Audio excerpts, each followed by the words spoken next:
Howdy everyone, Frankie Day back again on YouTube.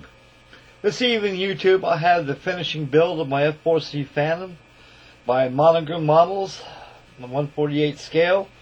This completes the group build of Speedys 197's group build of U.S. aircraft, 1960 aircraft group build he's got going on here, of jet aircraft and also simple aircraft. So my end is all completed, as you can see here, folks. As to the build, it was a very pleasurable build. This is a wonderful kit, to say the least, to build. The novice should have no problem at all building this kit. This kit goes together as old as it is. It's a 1979 release, and actually it's been reproduced again, and I believe there's still on model shelves. I see them once in a while, so I guess they're pretty well in production still. So this is a good kit. So everybody's got this kit. My kit right here will speak for itself. What yours looks like when yours is finished too. Very limited filler putty is used on this model. It's not like that like the F100. The F100 was a beast of a model. Boy, you had to file, sand, and everything to get that thing into shape. But once it was done, it was a great model. But this one here actually builds itself. And so this F4 right here is the 58th Tactical Training Wing Squadron, stationed at Nantoy in Vietnam, 1969. Although as a trainer aircraft, it's still a combat jet, and all the underwing stores that it carries are armed as well. And we'll zoom in a few minutes here as we talk about the kit itself and the build. And so this completes my my group entry to Speedy 197's 1960 aircraft of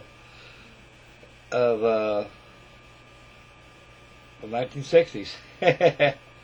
And actually, this is a very wonderful build, group build, and Speedy's got his going. He's got undercarriage problems with his kit, so that's a good heads up right there. I'll be getting into when I get mine. So I'm gonna buy mine tomorrow, and I'll probably save that for a rainy day in case another 60s group build comes up. I can throw that in.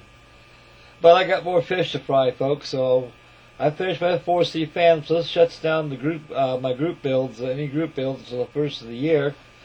So I think I'll post an inbox review of my next build to keep me busy until the first of the year.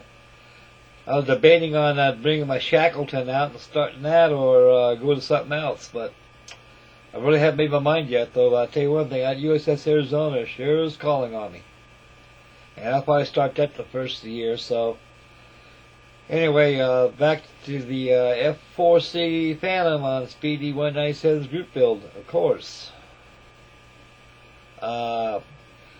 This kit was very good to put together, folks. One thing's really great about it, though, I was really amused, you know. I mean, no nose weight at all. I mean, I'm not kidding you. This thing sits right on its nose. No matter how much you pounce down on the tail fin to bring her down on her tail skid, she goes right back on and she bounces right on her nose. So that's a good plus right there for this kit. So no nose weight, fellas.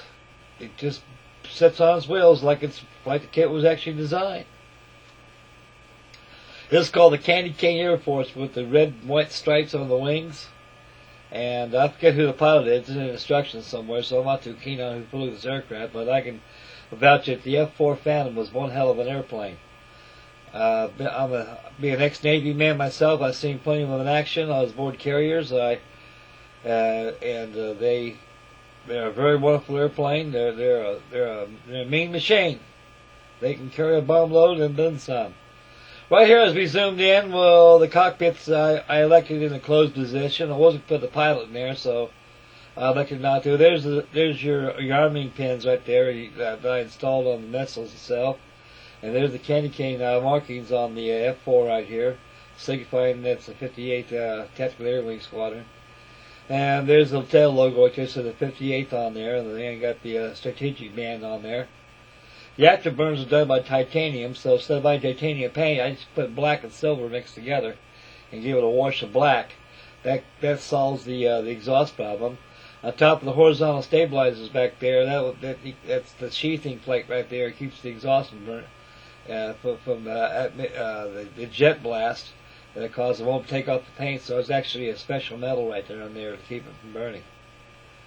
Actually, it's treated. Looking at the starboard side of the fuselage, it's treated exactly as the port side. I got my 370-gallon auxiliary fuel tanks installed, got the sidewinders installed. I got all 4 Sparrowhawk missiles installed. Each one of those missile folks got decals on them. I'll set it on our back right now, fellas, and we'll take a look-see on the other side of it. And the other side of it is treated just equally as well as the top side. And we'll zoom in right now and take a looky. There you go. As you can see the Sparrowhawk missiles on your inboard pylons. And you got your sidewinders on the outer pylons, so that hold them on there. And also you got your, I believe that's your countermeasure right there. I got the stick on now. There's your 370 auxiliary fuel tanks, port and starboard on the wings. Your candy cane markings on both wing tips are applied. Decals are excellent, folks. No problem with the decals. Decals are excellent. Get those little decals solved on top there. It'll shrink like a banjo string. And there's the after section of the fuselage where it's airbrushed with titanium in the bottom of it. So the big titanium, all you gotta do is take silver or aluminum paint, where it is, fellas, mix some black with it and a hint of blue, and there you go. The radomes have been masked off and airbrushed black. After the airplane was decaled completely, I went and gave it an airbrushing of dull coat. I was debating on putting the weather on it, though, but I decided not to, so she's a clean factory fresh machine, so it is what it is, fellas. There's a Phantom, actually, is probably one of my favorite, and the Skyhawk is probably one of my favorite of all time naval jet aircraft. The F4 Phantom was one hell of an airplane. It came into service in 1960, and actually it was the successor to the F3H Demon. And we got 2 General Electric J47 motors on there. This thing can really move, folks. And this airplane here, old Lieutenant Randall, they called him the Duke, Cunningham. He shot down Colonel Toome in his MiG-17. The F4 Phantom was one hell of a jet. Most I've ever seen during my time to hitch in Vietnam, I was stationed offshore up there by Cameron Bay. We see a lot of these drop napalm out there, and boy, them things really can drop them.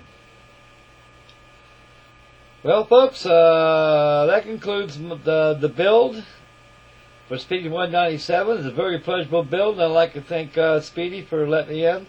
There's Gorgeous George right there, giving the thumbs up, the OK sign, and another thumbs up. And we'll finish up the video. And I appreciate very much Mark for letting me participate in your 1960 group build. Because I'm very honored. And this was a wonderful build to do, so I'm very happy. Another one I could put inside the carrier somewhere. Now I must move on to the next build. And I'd like to thank everybody out there for tuning in. And I'd like to thank everybody out there for your warm comments. And stay tuned for another builds of the past coming up shortly, right after this video will be posted. And tomorrow sometime I'll post an inbox box model review of what I'll be doing until the first of the year gets started, and then we'll get down to business.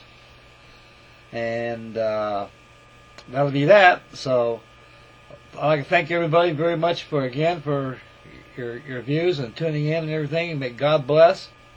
And don't forget the 2 colossal group builds we're going to have first of the year. We got Jake Cutter on his carrier aircraft, and we got Robert Coslin on his D-Day. So those are going to be 2 colossal builds back to back, fellas. Plenty to do in those builds, so participate and join in. It's going to be a fun ordeal. Okay, boys, Frankie Day signing off, getting off here, so stay tuned for another adventure of Builds My Past. Bye, boys. Take care and may God bless now.